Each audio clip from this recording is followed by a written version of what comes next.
پہلی قسم کا تعلق دو قسم کے ہوتے ہیں. وہ پہلی قسم کا تعلق جو ہوتا ہے وہ مردانہ عضو سے تعلق رکھتا ہے. اس کا مردانہ عضو سے، یعنی اس کے عضو تناسل میں کوئی کمی ہوتی ہے، کچھ اس طرح کا ہوتا ہے.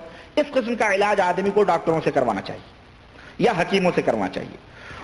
اور دوسری قسم کا تعلق انسان کے جسم میں شیطان اور خبیث چیزوں کے داخل ہونے کی وجہ سے ہوتا ہے. اس کا تعلق شیطانوں سے ہوتا ہے، جنات سے ہوتا ہے، ان کی شرارتوں سے ہوتا ہے. تو اس کا علاج قرآن کریم کی آیتوں سے ممکن ہے اور اس طرح سے اسی سے کروانا چاہیے. اور یہ بات معروف ہے، مشہور ہے، اور شاید آپ لوگ جانتے ہوں اور نہ جانتے ہوں تو میں آپ کی معلومات کے لیے مختصر طور پر بتاؤں. ہمیں وہ چیز میرے اس سے نہیں ہے، لیکن بہرحال معلومات آپ کے لیے کہ ماں کے پیٹ میں جو بچہ ٹھہرتا ہے وہ مرد کے نطفے سے جا کے ٹھہرتا ہے، اور مرد کے نطفے کے اندر اس کی جو منی ہوتی ہے گاڑھی قسم کی، اس کے اندر حیوانات ہوتے ہیں، یعنی زندہ کیڑے ہوتے ہیں. اور ان کی جو تعداد ہوتی ہے 1 مربع سینٹی میٹر میں کتنے کیڑے ہوتے ہیں معلوم ہے آپ کو؟ ڈاکٹری رپورٹ کہاں گئے ہمارے ڈاکٹر صاحب بھائی؟ اچھا چلیں. مربع میٹر میں بتاؤں کہ 1 مربع سینٹی میٹر میں تقریباً 20 ملین سے زیادہ کیڑے ہوتے ہیں. اللہ تبارک تعالیٰ دیکھیں 1 مربع سینٹی میٹر کے اندر اگر اس منی کو خوردبین سے دیکھا جائے تو تقریباً 20 ملین کیڑے ہوتے ہیں.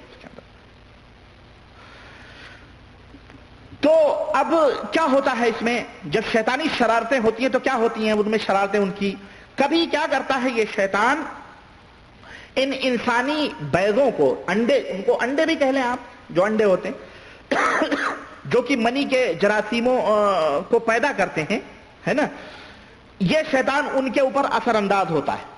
لہذا ان کی پیدائش جو ہے اسی منی کے اوپر اثر انداز ہوتا ہے. تو وہ جو منی کے کیڑے ہوتے ہیں ان کی پیدائش کم ہو جاتی ہے، جس کے نتیجے میں اولاد کی جو پیدائش ہوتی ہے وہ بھی، اس کے امکانات بھی کم ہو جاتے ہیں. یوں سمجھیں آپ، جہاں جتنے وہ کیڑے ہوں گے اتنے ہی فائدے مند ہے. سمجھیے وہ کیڑے کمزور یا مردہ ہوں تو پھر آدمی کے اندر یعنی وہ نطفہ نہیں ٹھہرتا، عورت کے اندر بچے نہیں پیدا ہو پاتے ہیں. تو کبھی کبھی ان کیڑوں کو وہ کیا کرتا ہے، مار ڈالتا ہے، ان کے اوپر اثر انداز ہوتا ہے تو وہ کیڑے کم سے کم پیدا ہوتے ہیں. وہ تو اس کی وجہ سے ولادت کے، استقرار حمل کے جو چانس ہوتے ہیں وہ کم ہو جاتے ہیں.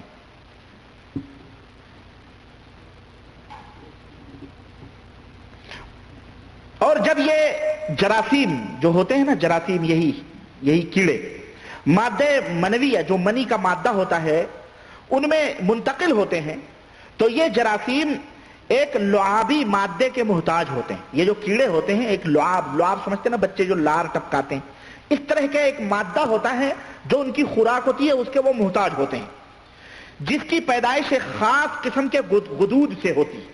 ایک خاص قسم کا غدود اندر ہوتا ہے، اسی سے وہ لعاب پیدا ہوتا ہے.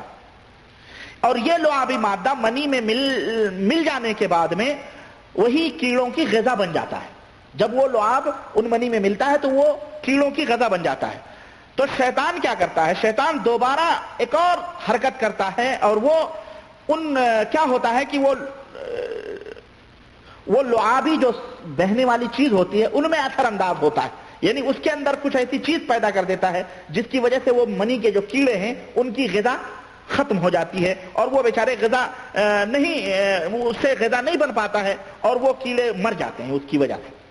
تو اس کی وجہ سے ولادت کے، پیدائش کے یا حمل کے چانس بھی ختم ہو جاتے ہیں، ان کے امکانات بھی ختم ہو جاتے ہیں. بہرحال ایک حکیمی اور ڈاکٹری چیز ہے. میں یہ بتا رہا تھا کہ اللہ وحدہ لا شریک نے کس طرح سے کس طرح سے ان چیزوں کو کیا ہے. اور یہ چیز میں اپنی طرف سے نہیں بتا رہا ہوں بلکہ موجودہ سائنس نے، ڈاکٹروں نے اس کے اوپر ریسرچ کیا ہے اور یہ باتیں بتلائی ہیں. پر افسوس یہ ہے کہ بہت کم ایسے لوگ ہیں کہ اتنے دنیا کے اوپر انہیں کمنڈے ڈالی، سورج اور چاند کے اوپر وہ پہنچ گئے اور یہ باریک سے باریک چیزیں انہوں نے تجربے کی روشنی میں لوگوں کے سامنے رکھی اور اللہ کی اتنی عظیم عظیم قدرتوں کا انہوں نے نظارہ کیا. لیکن وہی ہے کہ انک لا تہدی من احببت ولکن اللہ یہدی من یشاء.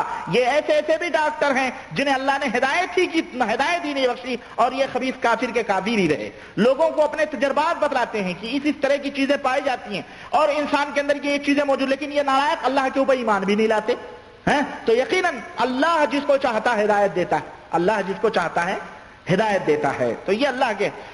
تو بہرحال یہ ایک باجھ پن کا مرد کے اندر اس طرح کا ہوتا ہے.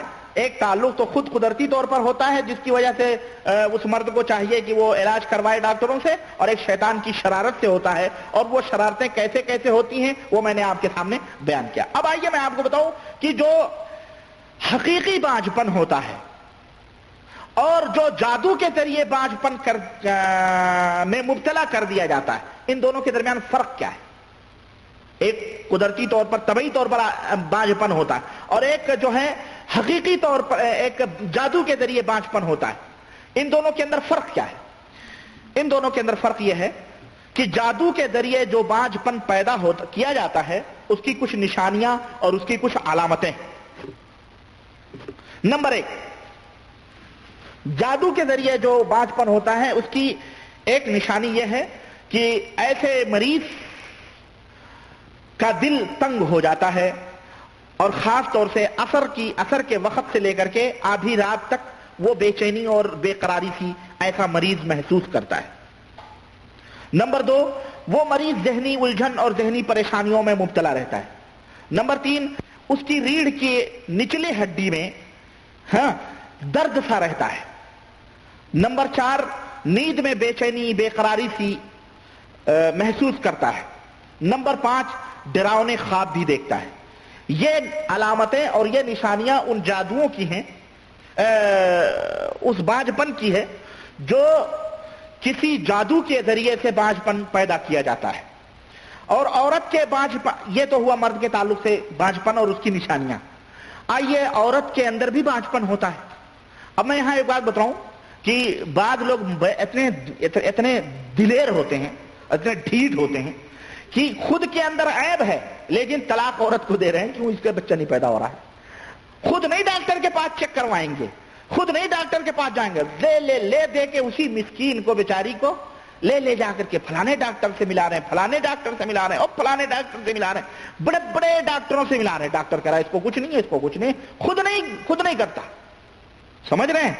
اس لیے آج کل یہ قانون بنا ہے اور سعودیہ میں بھی یہ قانون کہ جو ہے کیا کہتے ہیں شادی سے پہلے دونوں کے خون کا چیک اپ ہوتا ہے، دونوں کا چیک اپ ہوتا ہے کہ کہیں ایسا نہ بعد میں جو ہے کیا ہو جائے، اختلاف ہو جائے اور معاملہ گڑبڑ ہو. خون گروپ کیسا ہے، ان کا گروپ کیسا ہے، بیماری ہے یا نہیں ہے، یا اس قسم کے جراثیم ہیں، یعنی مختلف چیک اپ ہوتا ہے. تو اب اگر مردوں کو کہلوایا تو مشکل ہو جاتی ہے پھر. سمجھ رہے؟ عورت بیچاری تو مسکین، اس کو تو کہیں بھی گھسیٹ دو کسی بھی ڈاکٹر کے پاس غریب وہ چلی جاتی ہے مارے ڈر کے کہ میرا مرد طلاق دے دے گا. لیکن اگر وہ بھی کوئی ڈھیٹ بیوی ہو تو وہ بھی کہے تو مجھے ہی چیک اپ کروا رہا، اپنا نہیں کروا رہا. اب اپنا بھی تو کرواؤ بھائی، ہو سکتا ہے تمہارے اندر یہ بیماری ہو، ہے نہیں؟ تو ایسا نہیں ہونا چاہیے، بلکہ یہ بیماری عورت کے اندر بھی ہو سکتی ہے اور یہ مرد کے اندر بھی ہو سکتی ہے. اور آج کل 95 نہیں بلکہ 98% میں بتاؤں کہ لوگ مرد اس بیماریوں میں مبتلا ہوتے ہیں، لیکن 98% ذہنیت ایسی ہے کہ بس عورت ہی کے اوپر الزام لگا دیا جاتا ہے. ہاں، ساس ہے وہ بھی عورت کو ہمیں بچہ دے دو بہو، ہاں ورنہ ہم تم کو چھڑوا دیں گے. اگر 2 سال میں بچہ پیدا نہیں ہوا پھر کانا پھوسی عورتوں کی شروع. ارے کیا ہو گیا؟ ارے 2 سال ہو گئے ابھی تک بچہ نہیں پیدا ہوا. یہ ضرور کچھ نہ کچھ اس میں عیب ہے. اب وہ ساتھ یہ نہیں سوچتے ہو سکتا ہے میرے بیٹے میں بھی عیب ہو، نہ، اس کا بیٹا کانا صحیح، لولا صحیح، لنگڑا صحیح، کچھ بھی صحیح، اس میں عیب نہیں وہ نکالتی. بس لے دے کے وہ غریب بیچاری مسکین وہ بہو، ایسی وجہ سے ایسی بہویں بھی جوتے مارتی ہیں. صحیح بتا رہا ہوں. ہاں، نہیں پسند کرتی. غرض کہنے کا مطلب یہ ہے انصاف سے کام لو، ہے نا؟ انصاف سے کام لو. شوہر کو بھی چاہیے اور گھر والوں کو بھی چاہیے کہ دونوں کا چیک اپ کروائیں، تب دیکھیں۔ تو عورت کے اندر بھی بانجھپن ہوتا ہے اور اس کی دو قسمیں۔ نمبر ایک، پہلی قسم پیدائشی بانجھپن، پیدائشی بانجھ ہوتی ہے عورت، ہے نا؟